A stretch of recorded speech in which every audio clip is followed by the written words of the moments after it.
देश की नई शिक्षा नीति 2020 का सीएमएस के संस्थापक डॉक्टर जगदीश गांधी ने समर्थन और स्वागत किया है।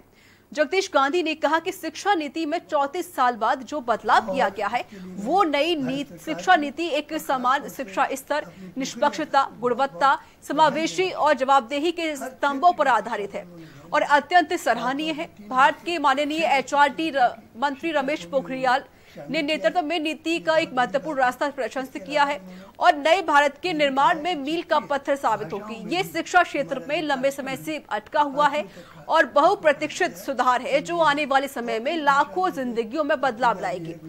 डॉक्टर जगदीश गांधी ने कहा कि ज्ञान के इस युग में जहां शिक्षा, शोध और नवाचार महत्वपूर्ण है, ये नई शिक्षा नीति भारत को शिक्षा के जीवंत केंद्र के रूप में परिवर्तित करेगी। देश के इतिहास में पहली बार ऐसा हुआ है कि इतने बड़े स्तर पर सबकी राय ली गई है और उन्हें पूरी उम्मीद है कि शिक्षा देश को उज्जवल भविष्य देगी और इसी के चलते देश समृद्धि की ओर आगे बढ़ेगा।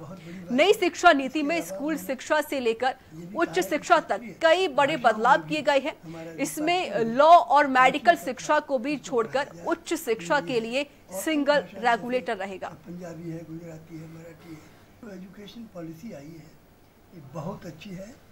एजुकेशन पॉलिसी आई है, ये बहुत अच्छी है, देश के विकास के लिए बहुत अच्छी है और इसके लिए मैं भारत सरकार को और ख़ास तौर से अपने पोखरियाल साहब को बहुत बहुत बधाई देना चाहता हूँ। हर क्षेत्र की शिक्षा पर उन्होंने ध्यान दिया है, ख़ास तौर से 3 वर्ष से 6 वर्ष तक के बच्चों की शिक्षा को भी उन्होंने शामिल किया है, ये बहुत बड़ी बात है। इसके अलावा उन्होंने ये भी कहा है कि क्षेत्रीय भाषाओं में भी हमारा जो पाठ्यक्रम है 5वें तक का उसको पढ़ाया जाए।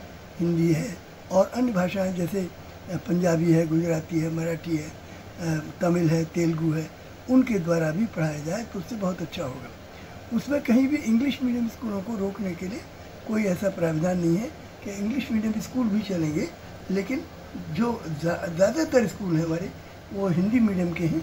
लेकिन उन्होंने कहा कि हिंदी के साथ साथ अन्य भाषाओं का भी जो प्रदेश की भाषा है उसमें भी पढ़ाई का प्रावधान हो।